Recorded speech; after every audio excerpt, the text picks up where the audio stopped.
दोस्तों, क्या आपको पता है कि जहन्नम कहाँ है? और अगर जहन्नम की आग का एक कतरा जमीन पर गिर जाए तो क्या होगा? दोस्तों, कुरान और हदीस में जो इसकी सख्तियां बयान की गई है, उनमें से आज हम आपको कुछ बताएंगे कि मुसलमान देखें और उससे पनाह मांगें।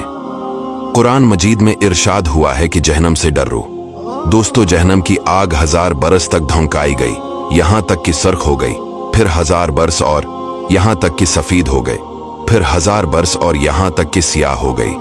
अब वो निरी सियाह है जिसमें रोशनी का नाम नहीं। जबराइल अलैहिस्सलाम ने नबी सल्लल्लाहु अलैहि वसल्लम से कसम खाकर अर्ज की कि अगर जहन्नम सवी के नाके के बराबर खोल दिया जाए तो तमाम जमीन वाले सब के सब इसकी गर्मी से मर जाएं, और कसम खाकर कहा कि अगर जहन्नम का कोई दारोगा अहले दुनिया पर जाहिर हो तो जमीन के रहने वाले सब उसकी हैबत से मर जाएं।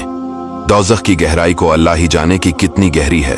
हदीस में है कि अगर पत्थर जहन्नम के किनारे उसमें फेंकी जाए तो स्थर बरस में भी तह तक नहीं पहुंचेगी। दोस्तों, जहन्नम में बहुत सी वादियां हैं। बाज वादी ऐसी है कि रोज जहन्नम भी इनसे पनाह मांगता है। जहन्नम में तरह तरह के अजाब है।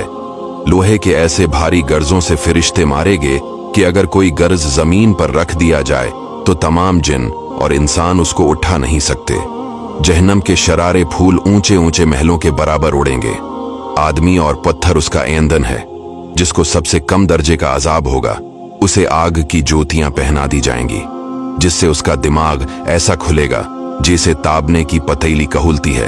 वो समझेगा कि सबसे ज्यादा अजाब इस पर हो रहा है, इस पर सबसे हल्का है। किस कदर बड़े सांप की अगर एक मर्तबा काट ले तो इसका दर्द 1000 बरस तक रहे। जो पीप जहन्नमियों के बदन से बहेगी वो पिलाई जाएगी, और अगर उसका एक कतरा दुनिया में बहा दिया जाए तो उसकी बदबू से सब मर जाएं। और अगर गले में जाकर फंदा डालेगा उसको उतारने के लिए पानी मांगेंगे, उनको वो खोलता पानी दिया जाएगा। सजियत के बाद जहन्नम के दारोगा मालिक अलैहिस्सलाम को पुकारेगे कि ए मालिक अलैहिस्सलाम, तेरा रब हमारा किस्सा तमाम कर दे। मालिक 1000 बरस तक जवाब न देंगे। 1000 बरस के बाद फरमाएंगे कि मुझसे क्या कहते हो? इससे कहो जिसकी नाफरमानी की है। 1000 बरस तक रब को इसकी रहमत के नामों से पिकारेंगे। वो 1000 बरस तक जवाब न देगा।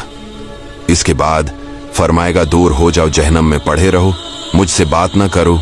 इस वक्त कफ्फार खून के आंसू रोएगे। रोने का खून और पीप इस कदर हो जाएगा अगर इसमें किश्तियां डाली जाए तो चलने लगे। फिर आखिर में कफ्फार के लिए ये होगा कि उसके कद बराबर आग के संदूक में उसे बंद करेंगे। फिर इसमें आग भड़काएं जाएंगी।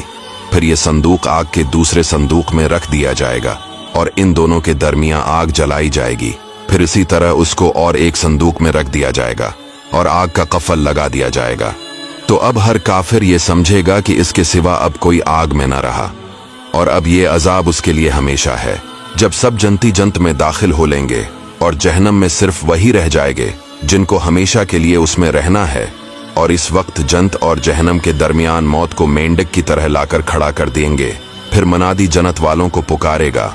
वो डरते हुए देखेंगे कि कहीं ऐसा ना हो कि यहां से निकलने का हुक्म हो।